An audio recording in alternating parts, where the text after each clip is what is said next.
So I guess a walkthrough of my camper trailer I built in my 97 Ford Ranger.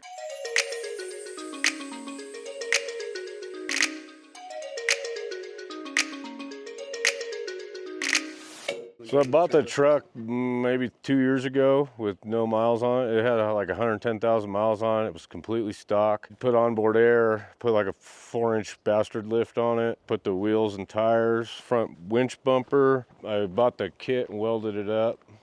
Just got a cheap winch on there. These PIA lights, they're terrible. It's like my running lights are brighter than these fog lights, but they're just there.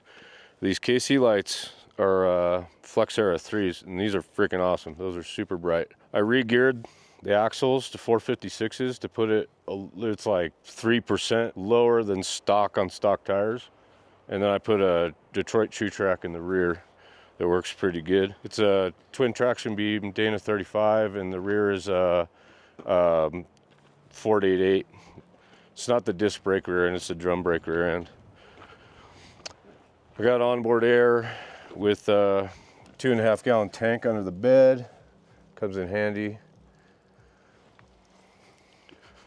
I re-geared it like 2 years ago, like pretty much right when I lifted it, right when I got it. So I got the 4-liter V6 with a 5-speed manual transmission. What seats are these? Oh, these are, so I put 99 Ford Mustang GT seats in here because I had the 60, whatever it was, 60/40 bench seat, and I hated it. And then an Explorer center console. I did the one-piece drive shaft swap too to get rid of the stupid carrier bearing to fix like highway vibes. And that's out of a 02 Explorer Sport Track. It's just straight drive shaft, no carrier bearing. I had to cut out a cross member. And I got 33 10.5 15s on here. The little pizza cutter tires do good in the snow. So this is a trailer I built. There was a lot of figuring going on. I didn't draw any plans for it. I just kind of pulled it out of my butt with ideas I had in my head. So the frame, I actually like 90% of the steel on the frame, I repurposed from like this industrial fork liftable rack. So all the 2x2. The only piece of steel I really had to buy was for the tongue that goes front to back. And there's a receiver hitch on the back so I could use it as a recovery point if I need to be pulled backwards. It's a straight shot all the way to the hitch, so it doesn't tear the trailer in half. That's cool. Yeah, I built the tongue long enough so I could jackknife this thing like, I don't even remember what it was, 110 degrees. I could get the trailer almost parallel with the side of my truck. So if I get in a tight spot, I could get turned around or figure something out. I got this toolbox. I made it half of it. Half of it's like storage, kind of my kitchen area, table. And then this is all my solar stuff. I got an 800 watt inverter. I got 400 watts of solar on the roof. 100 amp hour LifePo 4 battery that's heated.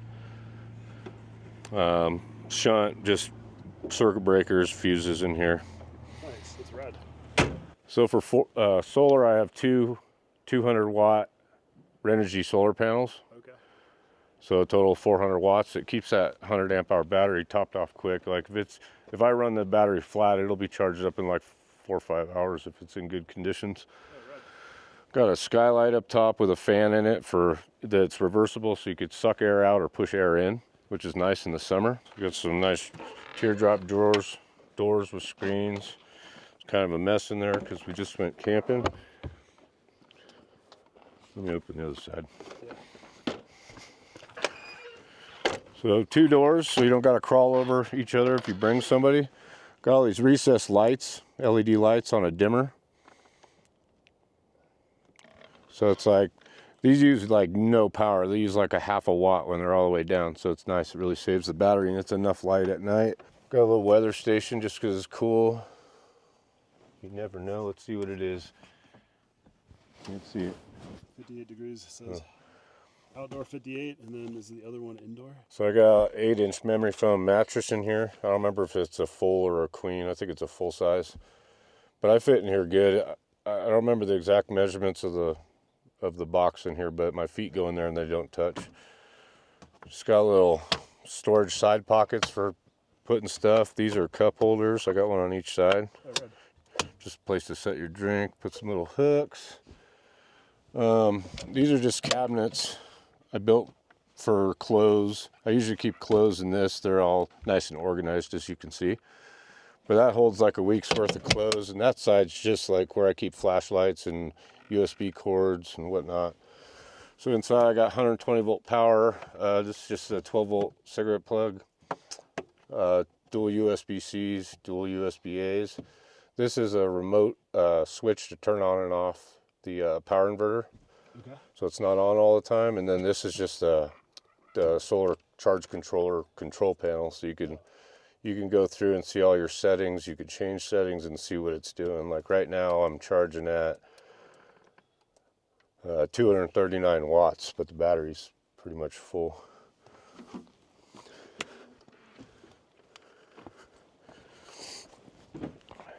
So I built the trailer. I made the axle and frame so it was the same track width as this truck.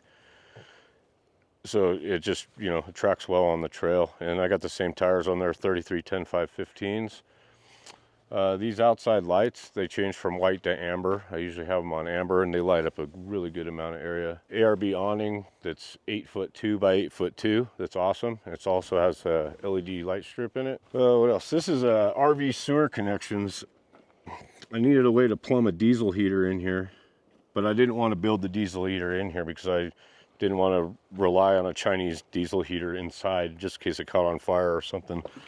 So my diesel heater hose just goes to here, and then I got a vent right on the other side that swivels so you could direct the air. And like last night, it got down to 22 degrees, and I had it 87 degrees in here on the lowest setting. So all the walls are 1/2-inch cabinet grade plywood. So they're really solid, so I could crash it into a tree theoretically and it won't blow up. And then it's all like R9.7 foam board, 1.5-inch insulation. So this thing stays pretty warm. Just with your body heat, like you don't even need the diesel here. I just bring it because I have it. Like your body heat will keep it comfortable in there.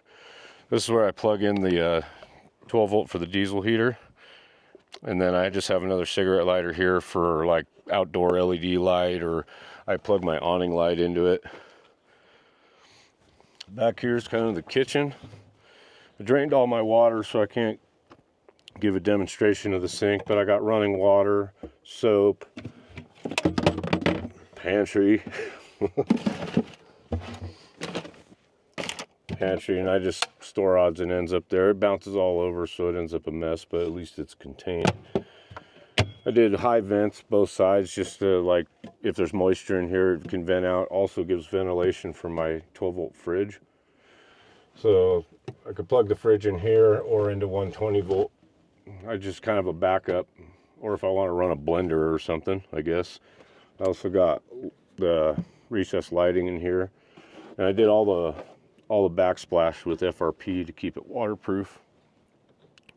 This is the best I could come up with to keep the water inlet. There's a 15-gallon freshwater tank under the sink, and I needed to get the fill hose high enough so when I'm off-road it doesn't splash water out of the fill hose. So that's what I came up with. I'm gonna build a little box, maybe like a soap dish or something over that. It's just really not bothering me, so I haven't done it.